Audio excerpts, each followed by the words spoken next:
अस्सलाम वालेकुम वरहमतुल्लाहि वबरकातुहू। आज जलसा ईद मिलादुन्नबी सल्लल्लाहु अलैहि वसल्लम Madina Islamic mission high School की जानिब से रखा गया था उर्दू मस्कन में, जो हम तकरीबन 25 सालाना तौर पर इस साल हम सेलिब्रेट कर रहे हैं। उसी ज़िमन में हमने आज जलसा ईद मिलादुन्नबी हमने सेलिब्रेट किया, बनाया है। आज का जलसा इसलिए ख़ास था क्योंकि आज बैरूनी मकाम के जो ख़तीब हैं, मायानाज़ ख़तीब सैयद अमीनुल क़ादी साहब जो निगरान हैं मालेगांव के और पूरी दुनिया में अपने मायानाज़ खिताबात की वजह से मशहूर हैं, आज यहाँ मौजूदगी थी। उनका ख़ास खुसूसी खिताब था और हमारे स्कूल के डायरेक्टर और फाउंडर मौलाना हामिद हुसैन हसन फारूकी साहब और दीगर मेहमानात भी मौजूद थे, जिसमें तलबाए Madina Islamic mission high school ने भरपूर तरीक़े से मुज़ाहरा किया, जिसमें खिताबात भी किए हैं और परफॉर्मेंस भी दिए हैं और नातें भी पढ़ी हैं। और हमारे स्कूल तकरीबन 25 साल हमारे स्कूल के ये साल मुकम्मल होने जा रहे हैं। उसी बिना पर हमने मेहमान खुसूसी को दावत दी थी, हुज़ूर सैयद अमीनुल क़ादी साहब को, और उन्होंने हमारी दावत उनके शेड्यूल में से बिज़ी वक्त में से उन्होंने वक्त निकाल कर हमें इनायत फरमाया था। और अल्हम्दुलिल्लाह से बानवान उनका उन्वान भी जो था ख़वातीन के लिए, वो उन्वान उनको दिया गया था और उन्वान को उन्होंने कवर किया और एक खुसूसी ऐलान भी उसमें किया। सुन्नी दावत इस्लामी का 2 रोज़ा इज्तिमा जो हैदराबाद की सरजमीन पे तकरीबन लॉकडाउन के बाद से ये साल जो होने वाला है, ईदगाह मीर आलम में ज़ू पार्क के बिल्कुल करीब में 9 और 10 नवंबर के दिन होने जा रहा है, उसका भी ऐलान किया गया। यहाँ 9 के दिन ख़वातीन का होगा और 10 के दिन मर्द हजरात का होगा। तो आप लोग वहाँ भी तशरीफ़ लाए, जहाँ तक हो सकता इस दावत को आम फरमाएं, क्योंकि जब महबूब की महफिल को महबूब सजाते हैं, आते हैं वही जिनको सरकार बुलाते हैं। तो तहरीक सुन्नी दावत इस्लामी की दावत देंगे, उसमें इंशाअल्लाह अगर कोई आए आपके दावत देने से, तो शायद आपका भी शायद अल्लाह ताला उससे आपके भी नामा अमाल में और इजाफा फरमा दे। तो आप लोग इस दावत को आम से आम फरमाएं और Madina Islamic mission high School का जितना हो सके आप लोग भरपूर साथ दें। और जो हो सकता अल्लाह ताला हमें आज के प्रोग्राम से जो कुछ सीखने को मिला, अल्लाह ताला हम तमाम को नेक अमाल करने की तौफीक अता फरमाए। वमा अलैना इल्लल बलाग। वक्फ अमेंडमेंट बिल के सिलसिले में वक्फ तरमीमी जो बिल, ये हुकूमत की बदनीयती पर मबनी जो बिल पेश किया गया है, उसकी मजम्मत में और उसके खिलाफ में अपनी उसके खिलाफ उसकी मुखालफत में अपनी जानिब से जो कुछ मुस्लिम पर्सनल लॉ बोर्ड और अमायदीन मिल्लत और उलमाए किराम सादात व मशाइख इकराम की जानिब से अपीलें की जा रही हैं।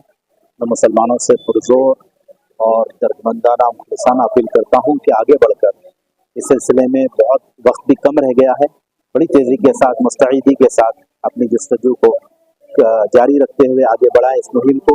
और इस के ख़िलाफ़ में जो व्हाट्सएप, तकरीबन हर व्हाट्सएप ग्रुप पर, जिसके पास भी व्हाट्सएप है, हर किसी के पास में इसका QR कोड आ चुका है, उसके ख़िलाफ़ में उसको बस जस्ट अप्लाई करना है और उसको फॉरवर्ड करना है। बहुत मुख्तसर सा छोटा सा काम है।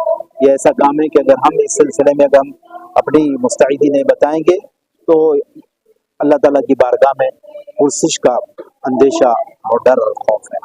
खुदारा इस सिलसिले में बड़ा हसास मसला है, बेदार होइए, वक्त इंतहाई कम है और तेज़ी के साथ में इसको आप वक्फ तरमीमी बिल के खिलाफ में अपना वोट कीजिए। बिस्मिल्लाहिर्रहमानिर्रहीम, सलातु वस्सलामु अलैका या रसूलल्लाह व अला आलिका व अस्हाबिका या हबीबल्लाह सल्लल्लाहु तआला अलैहि वसल्लम। मौजूदा दौर में कुछ लोग अपनी सियासी नाकामियों को छुपाने के लिए बहुत सारे ऐसे मसाइल उठा रहे हैं जिससे लोगों की तवज्जो असल मुद्दे से भटके।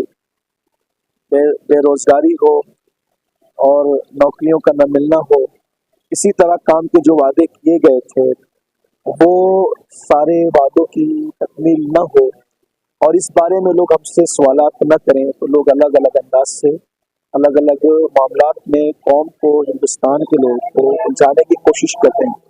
उसी में से वक्फ के मामलात भी हैं। मुसलमानों को चाहिए کہ ہندوستان میں الحمدللہ سب سے بڑی جو ہے وہ اگر سب سے بڑا سرمایہ کسی کے پاس ہے تو وہ مسلمانوں کے پاس ہے وقف کی شکل میں. مسلمان بہت دانشمندی کے ساتھ ہوشمندی کے ساتھ شریعت مطہرہ نے اتحاد کی جو صورتیں بتائی ہے یا جہاں تک شریعت نے اجازت دی ہے تمام اہل اسلام ان اجازت کو سامنے رکھتے ہوئے اتحاد اتفاق کے ساتھ جو ہے وہ وقف کے معاملات کو قانونی طور پر لڑنے کی کوشش کریں اور اپنے حق کی حفاظت کریں, اپنے حق کا تحفظ کریں.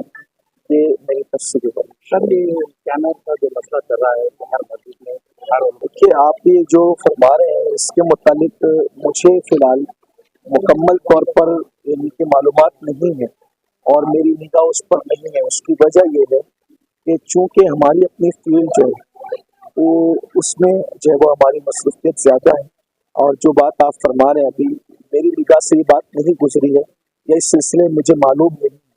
وہ جس بارے میں مجھے معلومات نہ ہو میں اس بارے میں بولنے کو مناسب نہیں سمجھتا.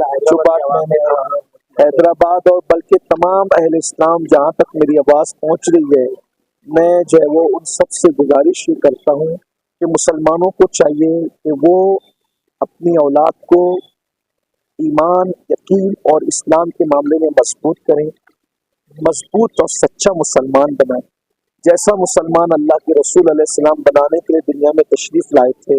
اخلاق, کردار, سیرت, صورت, ہمارا اخلاق ایسا ہو, کردار ایسا ہو, کوئی ہمیں دیکھے پکار اٹھے جب یہ اتنا اچھا مسلمان ہے تو جو ان کو بنانے کے لیے آیا تھا وہ کتنا اچھا ہوگا.